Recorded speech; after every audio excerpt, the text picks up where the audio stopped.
guys, welcome back to another vlog. You're watching Motorcycle Therapy, and in today's episode I'm going to be talking about a very particular topic, and that is related to this ASG SG32 that I bought a little while ago. This is something I bought a while ago, and a lot of people have been talking about some of the issues that they've been facing with the top box in relation to, and this is something I faced as well, in relation to it vibrating a lot and not feeling secure enough on the back of the bike. Now I've figured out a solution to this, and I'm just going to quickly show you what that solution is. It's quite a stable, sturdy solution. So here we are inside of the top box, and this is the screw that comes standard with the top box itself. And what I have done is I have drilled two bolts in here, two holes in here, and I have permanently rigged, you'll see these two bolts here with this mounting point, this mounting point, this mounting point, these two locking points. That's almost 5 points of contact with the base plate. And now you'll notice that it does move, but it does not rattle any. I mean, there's barely any movement over here. Now, of course, one of the issues with this is the fact that if you want to take this out and carry it with you, it's going to take a spanner to take that out.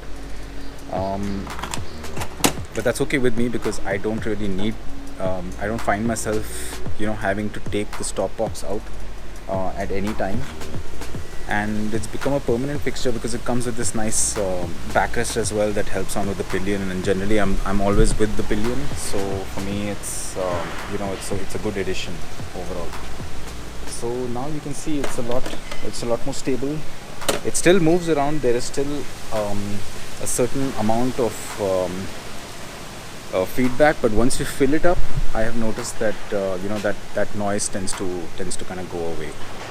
So this is the solution. Now, in case you want to keep it a little bit, take it off the bike every now and then, I would recommend that you shift out these screws with butterfly screws. I'll insert the image of the butterfly screws over here.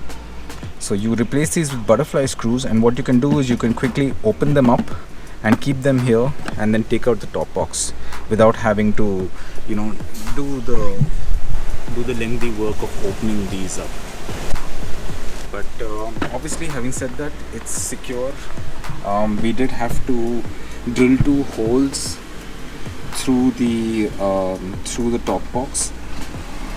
It's not like it's waterproof in the first place, so it really doesn't make much of a difference to me right now. So that's it, short and sweet video, a solution to a lot of the problems that people have been facing with the ASG SG32 top box. These two bolt holes running through the base plate have solved my problem of rattle and security. I am no longer scared that it's going to come off the back of the bike, and that's really helped. So now it's just a permanent fixture. If I want to take it off, it takes a few extra minutes to do and some more effort, but that's the price I guess you pay for more security and reliability. So that's pretty much what I have in this video. I've got a lot more videos coming up. We're going to be talking about some of the gear that I've picked up before I left for the ride to Goa. I've also got videos on Goa coming up. And if you like this content, don't forget to subscribe, like, comment, and share your thoughts about your bikes. Let's start a conversation. See ya.